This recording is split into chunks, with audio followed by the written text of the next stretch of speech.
എല്ലാവർക്കും സുഖമാണെന്ന് വിശ്വസിക്കുന്നു. ഡെയിലി അപ്ഡേറ്റിലേക്ക് എല്ലാ ആളുകൾക്കും സ്വാഗതം. നാളെ ഏപ്രിൽ 4-ാം തീയതിയും തുറന്നുള്ള ദിവസങ്ങളിൽ നിങ്ങൾ ശ്രദ്ധിക്കേണ്ട വളരെ പ്രധാനപ്പെട്ട കാര്യങ്ങളാണ് ഈ ഒരു വീഡിയോയിൽ വ്യക്തമാക്കുന്നത്. വീഡിയോയുടെ വിശദാംശങ്ങളിലേക്ക് കിടക്കുന്ന മുമ്പ് കൂടുതൽ ആളുകളിലേക്ക് ഇൻഫർമേഷൻ എത്താൻ ഷെയർ ചെയ്യുക, ലൈക്ക് ചെയ്യുക. ഫേസ്ബുക്കിലൂടെ കാണുന്ന ആളുകൾ ഫോളോ ചെയ്യുക. വീഡിയോയുടെ വിശദമായ വിവരങ്ങളിലേക്ക് വരാം. സംസ്ഥാനത്ത് ഇരു മുന്നണികളുടെയും പ്രകടന പത്രികകൾ പുറത്തിറക്കി. ഇതിൽ ഏറ്റവും പ്രധാനപ്പെട്ടത് സമാനമായിട്ടുള്ള കാര്യങ്ങളുണ്ട്. സമാനമായിട്ടുള്ള കാര്യത്തിൽ ഏറ്റവും പ്രധാനപ്പെട്ടത് ക്ഷേമ പെൻഷനാണ്. ക്ഷേമ പെൻഷൻ 3000-ലേക്ക് എത്തിക്കും എന്നാണ് LDFും UDFും അതുപോലെ തന്നെ NDAയും ഒരുപോലെ അവകാശപ്പെടുന്നത്. ക്ഷേമ പെൻഷൻ സംസ്ഥാനത്ത് ഏറ്റവും വലിയ ജനങ്ങളെ സ്വാധീനിക്കുന്ന ഒന്ന് തന്നെയാണ്. സംസ്ഥാനത്തെ വോട്ടർമാരിൽ 1/6 പേർ ഈ ഒരു ക്ഷേമ പെൻഷൻ ഗുണഭോക്താക്കളാണ്. 62 ലക്ഷത്തിലധികം പേർക്കാണ് ഈ ഒരു 2000 രൂപ നിലവിൽ ലഭിച്ചുകൊണ്ടിരിക്കുന്നത്.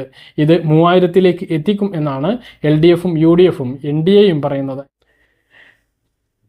2026 ഏപ്രിൽ 9-ാം തീയതിയാണ് സംസ്ഥാനത്ത് നിയമസഭാ ഇലക്ഷൻ നടക്കുന്നത്. ഇതിന് മുന്നോടിയായി ഏപ്രിൽ മാസത്തിൽ വിതരണം ആരംഭിക്കുന്ന ഏപ്രിൽ റേഷനോടൊപ്പം മെയ് റേഷൻ കൂടി പ്രഖ്യാപിച്ചിട്ടുണ്ട്. അതുകൊണ്ട് തന്നെ എല്ലാ റേഷൻ കാർഡ് ഉടമകൾക്കും ഇരട്ടി റേഷൻ ലഭിക്കുന്നതാണ്. നാളെ റേഷൻ വിതരണം ആരംഭിക്കുമ്പോൾ മഞ്ഞ റേഷൻ കാർഡിന് 60 കിലോ അരിയും 4 കിലോ ഗോതമ്പും 6 പാക്കറ്റ് ആട്ടയും ലഭിക്കും. അരിയും ഗോതമ്പും സൗജന്യമാണ്. ആട്ടയ്ക്ക് 7 രൂപ വീതം നൽകണം. സ്ഥിരമായി ലഭിച്ചിരുന്ന പഞ്ചസാര ഈ 2 മാസങ്ങളിൽ ഇല്ല. പിങ്ക് റേഷൻ കാർഡിൽ ഉൾപ്പെട്ട ഓരോ അംഗങ്ങൾക്കും 8 കിലോ വീതം അരിയും 2 കിലോ ഗോതമ്പും ലഭിക്കും. അങ്ങനെ 10 കിലോ ആണ് ഓരോ വ്യക്തിക്കും ലഭിക്കുക. 10 അംഗങ്ങളോ അതിൽ കൂടുതലോ ഉള്ളവർക്ക് 1 ക്വിൻ്റലിന് മുകളിലാണ് ഭക്ഷ്യധാന്യം ലഭിക്കുന്നത്. മൊത്തം ലഭിക്കുന്ന ഗോതമ്പിൽ നിന്നും 8 കിലോ ഗോതമ്പ് കുറച്ച് പകരം 8 പാക്കറ്റ് ആട്ട നൽകുന്നതാണ്. റേഷൻ കാർഡിൽ 4 അതിൽ കുറവോ അംഗങ്ങളാണ് എങ്കിൽ ആട്ട മാത്രമാണ് ലഭിക്കുക, ഗോതമ്പ് ലഭിക്കില്ല.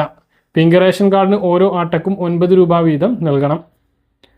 നീല റേഷൻ കാർഡുള്ളവർക്ക് ഓരോ വ്യക്തിക്കും 4 കിലോ വീതം അരി 4 രൂപ നിരക്കിൽ ലഭിക്കും. കൂടാതെ 2 മാസത്തെ സ്പെഷ്യലായും കൊണ്ട് 5 കിലോ അരി 10 രൂപ 90 പൈസ നിരക്കിലും ലഭിക്കുന്നതാണ്. കൂടാതെ 6 ആട്ട വാങ്ങാവുന്നതാണ്. 17 രൂപ നിരക്കിലാണ് വാങ്ങാൻ കഴിയുക. വെള്ള റേഷൻ കാർഡിന് 10 കിലോ അരിയാണ് ആകെ ഈ 2 മാസത്തേക്ക് അനുവദിച്ചിട്ടുള്ളത്. 10 രൂപ 90 പൈസ നിരക്കിലാണ് അത് ലഭിക്കുക. 6 ആട്ടയും വെള്ള റേഷൻ കാർഡിനുണ്ട്. ഒരു ആട്ടയ്ക്ക് 17 രൂപ നിരക്കിലാണ് നൽകേണ്ടി വരുന്നത്. ബ്രൗൺ റേഷൻ കാർഡിന് 4 കിലോ അരിയാണ് ഈ 2 മാസത്തേക്കുള്ളത്. 10 രൂപ 90 പൈസ നിരക്കിലാണ് അരി ലഭിക്കുക. 17 രൂപയ്ക്ക് 2 ആട്ടയും ഈ 2 മാസത്തേക്കുണ്ട്. അപ്പോൾ ഇത് ഒരുമിച്ച് വാങ്ങാം. ഈ ഏപ്രിൽ മാസത്തിൽ തന്നെ മെയ് മാസത്തെ റേഷൻ വാങ്ങാം എന്നുള്ളതാണ് ഇതിലുള്ള പ്രത്യേകത. ഈ മാസത്തെയിലും മെയ് മാസം 30 വരെ ഇതെല്ലാം വാങ്ങാം. ഏപ്രിൽ മാസത്തിൽ ഇതൊന്നും വാങ്ങിയിട്ടില്ല എങ്കിൽ മെയ് മാസം 30 വരെ ഇത് വാങ്ങാൻ സാധിക്കുന്നതാണ്. മഞ്ഞ, പിങ്ക്, നീല, വെള്ള റേഷൻ കാർഡുള്ളവർക്ക് മണ്ണെണ്ണയുണ്ട്. മഞ്ഞ റേഷൻ കാർഡിന് 1 ലിറ്ററും ബാക്കിയുള്ള റേഷൻ കാർഡിന് 1/2 ലിറ്ററുമാണ് ത്രൈമാസ കാലയളവിലെ മണ്ണെണ്ണ ലഭിക്കുക. കഴിഞ്ഞ മാസം വാങ്ങിയിട്ടുണ്ടെങ്കിൽ അത് കിട്ടില്ല. കഴിഞ്ഞ മാസം വാങ്ങാത്തവർക്ക് ഈ മാസം വാങ്ങാം, ഇല്ലെങ്കിൽ അടുത്ത മാസവും വാങ്ങാവുന്നതാണ്. അപ്പോൾ ഈ മെയ് 30-ന് മുമ്പ് അതെല്ലാം വാങ്ങണമെന്നുള്ളതാണ്. എല്ലാം ഒരുമിച്ചാണ് പ്രഖ്യാപിച്ചിട്ടുള്ളത്. കൂടുതൽ അരി, അതായത് ഇപ്പോൾ ദേശാഭിമാനിയിലൊക്കെ 60 കിലോ അരി മഞ്ഞ റേഷൻ കാർഡിന് എന്നൊക്കെ പറഞ്ഞ് വലിയ പരസ്യമാണ് നടന്നുകൊണ്ടിരിക്കുന്നത്. പറയുന്നത് 2 മാസത്തെ അരിയാണ്. മെയ് മാസം 4-ാം തീയതിയാണ് ഇലക്ഷൻ റിസൾട്ട് വരുന്നത്. അപ്പോൾ പുതിയ ഭരണസമിതിയാണ് നമുക്ക് വരാൻ പോകുന്നത്. LDF ആയാലും UDF ആയാലും നിലവിലുള്ള 2ാം പിണറായി സർക്കാർ അവസാനിച്ച് 3ാം പിണറായി സർക്കാരോ അല്ലെങ്കിൽ UDFൻ്റെ ഒരു ഭരണസമിതിയോ വരാൻ പോകുന്നു. അപ്പോൾ അവരായിരിക്കും മെയ് മാസത്തെ റേഷൻ വിതരണം ചെയ്യേണ്ടത്. പക്ഷേ അതിനു മുമ്പ് ഏപ്രിൽ മാസത്തിൽ വാങ്ങുകയാണെങ്കിൽ മെയ് മാസം റേഷൻ ഉണ്ടാകില്ല എന്നുള്ളത് കൂടി ഓർമ്മിപ്പിക്കുകയാണ്. അപ്പോൾ ഇതാണ് ഇതുമായി ബന്ധപ്പെട്ട് അറിയിക്കാനുള്ളത്. സപ്ലൈകോയിൽ നിന്ന് വിഷു കിറ്റ് വാങ്ങാവുന്നതാണ്. 16-ാം തീയതി വരെയാണ് വാങ്ങാൻ കഴിയുക. 16 ഇനങ്ങൾ അടങ്ങിയിട്ടുള്ള വിഷു കിറ്റിന് 1001 രൂപയാണ് നൽകേണ്ടത്. 1250 രൂപയ്ക്ക് മുകളിലുള്ള വില വരുന്ന സാധനങ്ങൾ ഇതിൽ നിന്നും ലഭിക്കുന്നതാണ്. 20 കിലോ അരി 25 രൂപ നിരക്കിലും സബ്സിഡി സാധനങ്ങളും 8 കിലോ അരി ഉൾപ്പെടെയുള്ള സബ്സിഡി സാധനങ്ങളും വാങ്ങാവുന്നതാണ്. 2 രൂപയ്ക്ക് മുകളിലുള്ള സബ്സിഡി ഇതര സാധനങ്ങൾ വാങ്ങുന്ന ആളുകൾക്ക് 101 രൂപയുടെ ഒരു ഫുഡ് കൂപ്പൺ ലഭിക്കുന്നതാണ്. അത് മെയ് 30 വരെ റിഡീം ചെയ്യാവുന്നതാണ്. അതായത് സബ്സിഡി ഇതര സാധനങ്ങൾ വാങ്ങുമ്പോൾ ഈ കാർഡ് കൊടുത്ത് അതിൻ്റെ വില 101 രൂപ കുറക്കാൻ കഴിയുന്നതാണ് എന്നുള്ളത് കൂടി ഓർമ്മിപ്പിക്കുന്നു. മറ്റൊന്ന്, നമുക്ക് ഇലക്ഷൻ വരുന്നത് 9-ാം തീയതിയാണ്. 10-ാം തീയതിയും 11-ാം തീയതിയും സപ്ലൈകോയിൽ നിന്നും വോട്ട് ചെയ്ത മഷി കാണിച്ചു കൊടുത്താൽ 1 രൂപയ്ക്ക് ശബരിയുടെ പുട്ടുപൊടി 1 കിലോയുടേത് വാങ്ങാവുന്നതാണ് എന്നുള്ളതും ഓർമ്മിപ്പിക്കുന്നു. സംസ്ഥാനത്ത് 2 മാസത്തെ ക്ഷേമ പെൻഷൻ പ്രഖ്യാപിക്കുകയും 25-ാം തീയതി മുതൽ വിതരണം ആരംഭിക്കും എന്നും പറഞ്ഞിരുന്നു. പക്ഷേ അത് നടന്നില്ല. മാക്സിമം ഇലക്ഷന് തൊട്ട് മുമ്പത്തേക്ക് ഇത് വൈകിക്കുക എന്നുള്ള ലക്ഷ്യം സർക്കാരിനുണ്ടായിരുന്നു. കാരണം വോട്ട് ചെയ്യുന്നതിന് തലേ ദിവസം മുമ്പൊക്കെ അല്ലെങ്കിൽ 2 ദിവസം മുമ്പൊക്കെ 4000 രൂപ കയ്യിൽ ലഭിക്കുക എന്ന് പറഞ്ഞാൽ അത് ഇലക്ഷനെ സ്വാധീനിച്ചേക്കാം എന്ന് സർക്കാർ വിലയിരുത്തിയതിൻ്റെ അടിസ്ഥാനത്തിൽ തന്നെ പെൻഷൻ വിതരണം 30-ാം തീയതിയിലേക്കും 31-ാം തീയതിയിലേക്കും മാറ്റിയിരുന്നു. ബാങ്ക് അക്കൗണ്ടുകളിലേക്ക് ഇതിനകം തന്നെ തുക ലഭിച്ചു കഴിഞ്ഞു.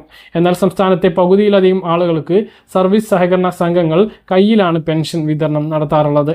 ആ പെൻഷൻ ഇതുവരെ വിതരണം ആരംഭിച്ചിട്ടില്ല.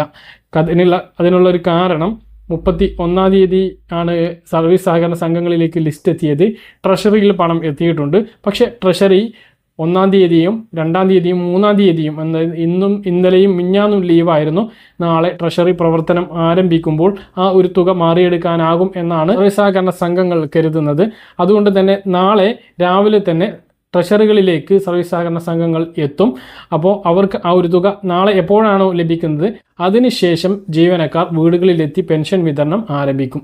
നാളെ എത്തുകയാണ് എങ്കിൽ മറ്റന്നാൾ ഞായറാഴ്ചയാണ് എങ്കിൽ പോലും വീടുകളിൽ പെൻഷൻ വിതരണം നടക്കുന്നതാണ്. അപ്പോൾ നാളെ വൈകുന്നേരത്തോടു കൂടി പെൻഷൻ വിതരണം സജീവമാകുകയും ഞായർ, തിങ്കൾ, ചൊവ്വ ദിവസങ്ങളിലായി പെൻഷൻ വിതരണം പൂർത്തീകരിക്കുന്നതുമാണ്.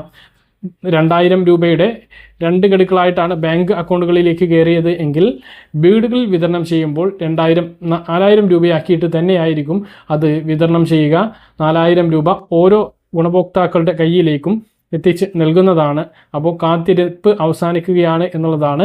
ക്ഷേമ പെൻഷൻ വിതരണം കയ്യിലും വിതരണം നാളെ മുതൽ ആരംഭിക്കുകയാണ് എന്നുള്ളതാണ്.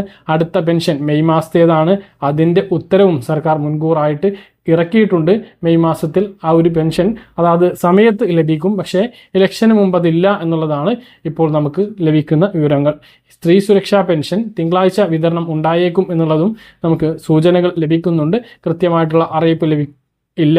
കാരണം 3 ദിവസം തുടർച്ചയായിട്ടുള്ള ഓഫീസ് അവധി ഉണ്ടായതുകൊണ്ട് തന്നെ നമുക്ക് വിളിക്കാൻ കഴിഞ്ഞിട്ടില്ല എന്നുള്ളത് കൊണ്ട് അപ്പോൾ തിങ്കളാഴ്ച നമുക്ക് സ്ത്രീ സുരക്ഷാ പെൻഷൻ ഏപ്രിൽ മാസത്തെ 1000 പ്രതീക്ഷിക്കാവുന്നതാണ്. ഇതാണ് പെൻഷൻ വിതരണവുമായി ബന്ധപ്പെട്ട് നിങ്ങളെ അറിയിക്കാനുള്ളത്. കെട്ടിട നിർമ്മാണ തൊഴിലാളി പെൻഷൻ 6 മാസത്തേതാണ് വിതരണം ചെയ്തത്. അത് മുഴുവൻ ലഭിച്ചിട്ടുള്ളവർ താഴെ നിന്ന് കമൻ്റായിട്ട് അറിയിക്കാൻ മറക്കരുത്. ബാക്കി തുകയുടെ വിതരണവുമായി ബന്ധപ്പെട്ട് ചോദിക്കുമ്പോൾ ഉദ്യോഗസ്ഥർക്ക് കൃത്യമായിട്ട് ഒരു വിവരമില്ല. അത് നമ്മൾ ചോദിച്ച ഫോൺ കോൾ നിങ്ങളെ കഴിഞ്ഞ ദിവസം കേൾപ്പിച്ചിരുന്നു. അപ്പോൾ പ്രവാസി പെൻഷനൊക്കെ മുഴുവൻ കിട്ടിയിട്ടുണ്ടെങ്കിൽ അതും താഴെ ഒന്ന് കമൻ്റായിട്ട് രേഖപ്പെടുത്തുക. ക്യാൻസർ രോഗികൾക്കുള്ള പെൻഷൻ അതും കിട്ടിയിട്ടുണ്ടെങ്കിൽ താഴെ ഒന്ന് കമൻ്റായിട്ട് രേഖപ്പെടുത്തുക. 9-ാം തീയതിക്ക് മുമ്പ് എല്ലാം കിട്ടും എന്നാണ് നമ്മൾ പ്രതീക്ഷിക്കുന്നത്. ഇതാണ് ഇതുമായി ബന്ധപ്പെട്ട് അറിയിക്കാനുള്ളത്. പറഞ്ഞ കാര്യങ്ങൾ കൃത്യമായിട്ട് മനസ്സിലാണെന്ന് കരുതുന്നു. ഇതുപോലുള്ള ഇൻഫർമേഷനുകൾ ലഭിക്കാൻ ചാനൽ സബ്സ്ക്രൈബ് ചെയ്യുക, ബെൽ ഐക്കൺ എനേബിൾ ചെയ്ത് വെക്കുക. മറ്റൊരു വീഡിയോയുമായി നമുക്ക് വീണ്ടും കാണാം. അതുവരെയും ബൈ.